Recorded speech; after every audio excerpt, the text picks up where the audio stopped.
vai passar 4 horas e meia, que tu não vai poder fazer como tu faz em casa. Em casa, de vez em quando tu diz assim, eu preciso desopilar. Não importa se passou 10, 15 minutos ou 1 hora. Aí tu levanta, se estica. Aí sob o pretexto de desopilar, tu vai dar só uma olhadinha na timeline. Aí às vezes só essa olhadinha demora 1 hora.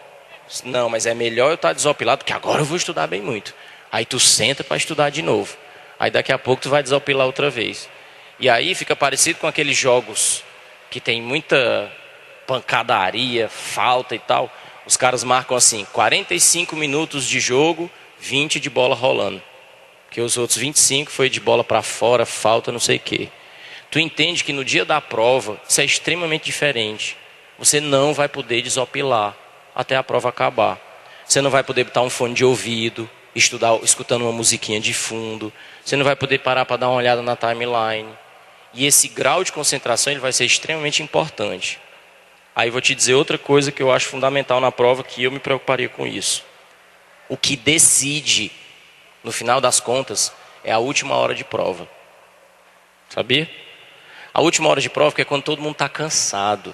A última hora de prova que é quando todo mundo está olhando para o relógio, vendo que só falta 1 hora e prestando atenção num monte de questão que ainda não fez, se não tiver administrado bem o tempo.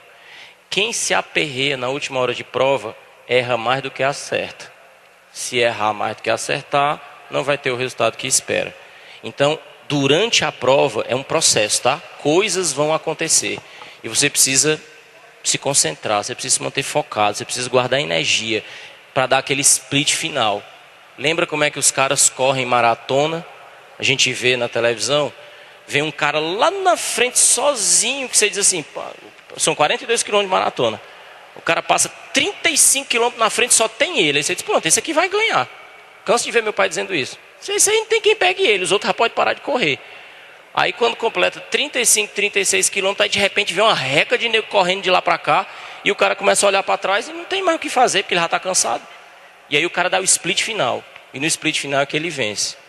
Então, se a prova dura 4 horas e meia, você não tem nada mais importante para fazer na sua vida, a não ser passar 4 horas e meia com a prova. No outro dia é 5 horas e meia, 5 horas e meia. Aí tu entende que um dia para o outro ele é fundamental.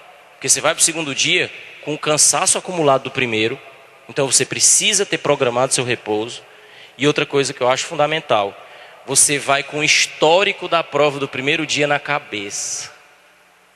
Se você tiver ido bem, aí você vai todo inchado. Diz, eu estou me garantindo. Aí vai ser displicente no segundo dia. Escuta o que eu estou te falando. O segundo dia é outro dia. E se você achar que não foi bem no primeiro, tem gente que não tem vontade nem de ir no segundo. Aí não quer ir no segundo dia. Pois eu vou lhe dizer o que é que eu faria. Mesmo que eu tivesse certeza que eu tivesse me dado muito mal no primeiro dia, eu ia tratar o segundo dia como se o primeiro não existisse. Você sabe por quê? Delfrânio, mas eu já joguei fora minha chance de passar. Como assim? Quer dizer que se você não passar agora, pronto, você vai desistir do seu sonho. Aí você nunca mais vai para a faculdade, porque não passou agora. Entende? Quando a gente quer muito uma coisa, e todo mundo aqui tem experiência de vida suficiente para entender o que eu vou dizer. Quando a gente quer muito uma coisa, lembra de uma coisa que você já quis muito. Não importa, ela podia ser importante só para você. Mas quando é uma coisa que a gente quer muito, a gente para para perguntar se é difícil, se demora, se é pesado, se é caro. Não. Se tem alguém para ajudar, a gente simplesmente a gente diz assim, né? Fica cego na coisa. Quer dizer, você não vê mais nada, você só vê aquilo que você quer. Então o objetivo de vocês é muito nobre. O que significa dizer que se alguma coisa agora... Tem uma frasezinha que diz assim, ó. Às vezes a gente ganha, às vezes a gente aprende. Ganhar pra gente é passar, né? E se não passar? Eu não valho nada, eu não sei de nada, eu vou começar tudo de novo. Tá tudo errado. Primeiro que você não vai começar tudo de novo. É processo. Você aprendeu um bocado e vai aprender mais um tanto. Então é preciso ser muito racional nessas horas. Então isso aí eu acho absolutamente fundamental. Tudo bem? Eu falei essas coisinhas para a gente poder ir chegando, todo mundo se acomodando. Era o recado que eu queria dar. E porque hoje eu quero resolver muita questão. Eu botei aí questões de revisão.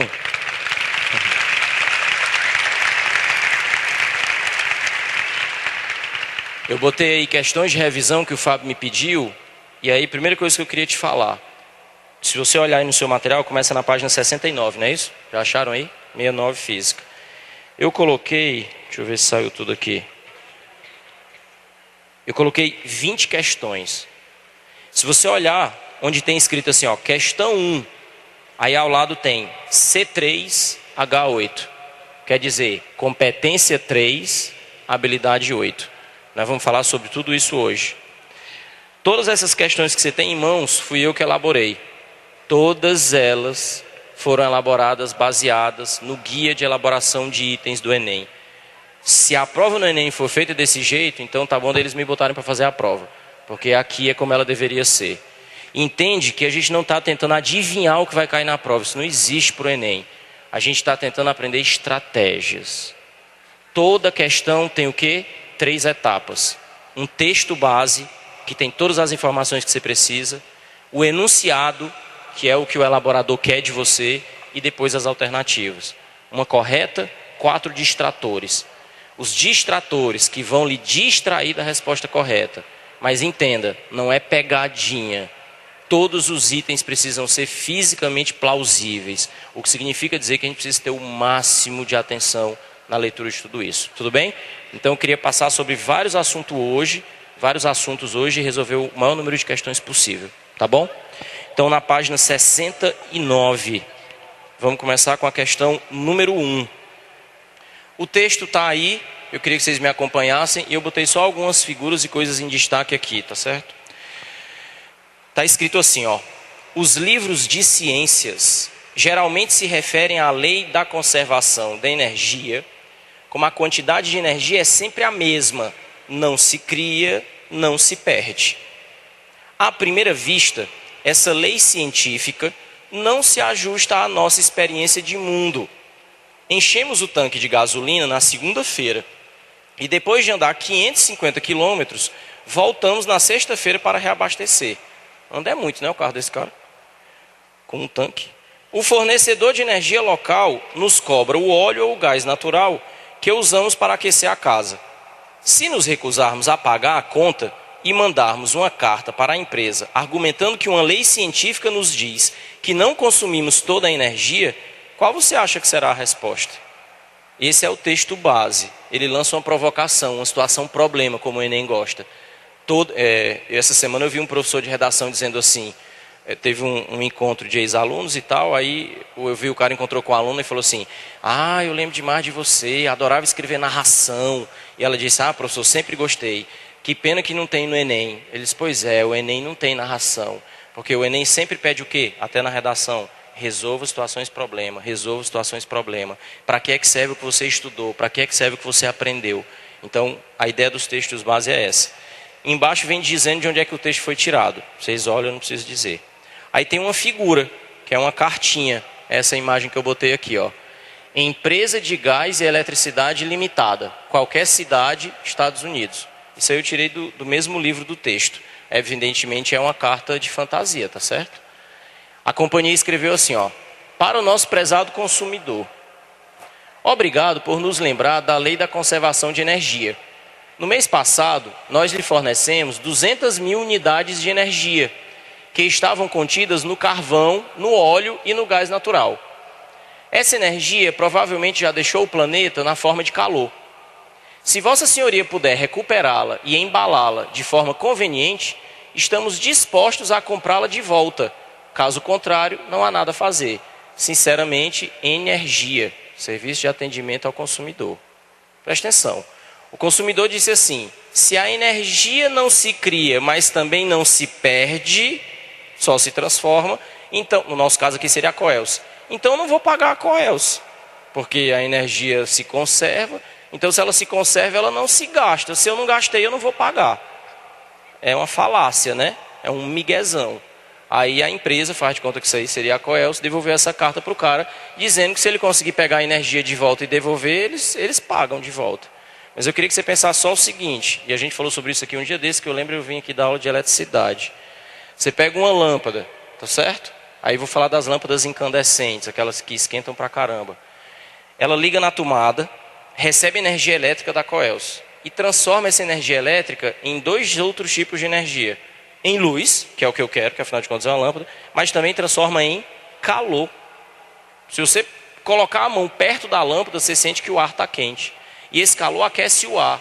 E esse ar quente vai embora. Então, como é que o cara vai recuperar essa energia para devolver para a Coelce para não pagar? É isso que a carta quer dizer. Aí o texto segue, ó, outro parágrafo abaixo da figura. A ironia da resposta do senhor Energia, do Serviço de Atendimento ao Consumidor da Empresa de Gás e Eletricidade Limitada, baseia-se no fato de ser impossível recuperar a energia que o consumidor recebeu da companhia, considerando-se as quantidades de energia total, útil e dissipada, aquelas 200 mil unidades de energia citadas na carta. O que elas representam? A diferença entre a dissipada e a útil, a soma da total com a dissipada, a diferença entre a total e a útil, a soma da útil e da dissipada, ou a diferença entre a útil e a dissipada. Aí olha, eu preciso voltar ao texto e relembrar a história das 200 mil unidades. Você viu o que é que está escrito na carta? A companhia diz, no mês passado, nós lhe fornecemos 200 mil unidades de energia. Ei, se a Coelce me dá 200 mil unidades de energia, então isso é energia total, útil ou dissipada? O que chega na casa é a energia total. Então essas 200 mil unidades representam a energia total. O que é que eu queria que você fizesse? Bem na cartinha, onde tem 200 mil unidades, ali na terceira linha, você vai destacar isso, destaque, 200 mil unidades, isso sublinha aí, puxa uma setinha para o lado e escreva, é total. Na cartinha, na terceira linha, onde tem 200 mil unidades, puxa uma setinha para o lado e escreve, é total. Aí deixa eu te dizer, quando essa energia elétrica chega na tua casa, vamos ficar focado na história da lâmpada. Essas 200 mil unidades de energia que você recebe, você utiliza todas elas? O exemplo da lâmpada que a gente deu foi exatamente para falar sobre isso. Uma coisa chamada rendimento. As lâmpadas incandescentes, por exemplo, têm um rendimento baixíssimo. 95% da energia que você recebe vira calor. E só 5% vira luz. Então, o que é útil para mim? A luz. O que é dissipado para mim? O calor. Então, a energia total que eu recebo, ela vai ficar dividida em duas parcelas. Em energia útil, mais energia total. Você viu o que foi que a gente fez no texto? A gente identificou que as 200 mil unidades representam a energia total. E o que é energia total, pessoal? A soma da energia útil com a energia dissipada. Onde é que está escrito isso? Em qual alternativa? D de dado, energia útil mais energia dissipada. Então você marca a alternativa D de dado. E deixa eu te pedir uma coisa. Na D de dado, onde tem escrito assim, ó, é útil mais é dissipada. Aí tem um ponto final, né? No lugar desse ponto final, bote um igual para transformar numa equação, tá? No item D de dado, onde tem é útil mais é dissipada. Aí você põe igual a é total. Igual é total. Tudo bem? Energia é o assunto que mais caiu nas provas do Enem de todos os tempos e nunca deixará de cair. Porque tudo que se vai fazer tem a ver com transformação de energia. Porque a luta que se tem hoje no mundo é para ter formas sustentáveis de energia, etc, etc, etc. Então, da forma como eles puderem cobrar, eles vão cobrar. E aí eu queria que você ficasse ligado naquelas frasezinhas grandes que eu pus ali do lado, ó. A energia não pode ser criada, apenas transformada. Então, toda questão de energia vai falar de algum tipo de energia sendo transformada em outro. Então, se é você escrevendo a tarde inteira, você está usando a energia química armazenada na forma de ATP e glicogênio em energia cinética de movimento da mão.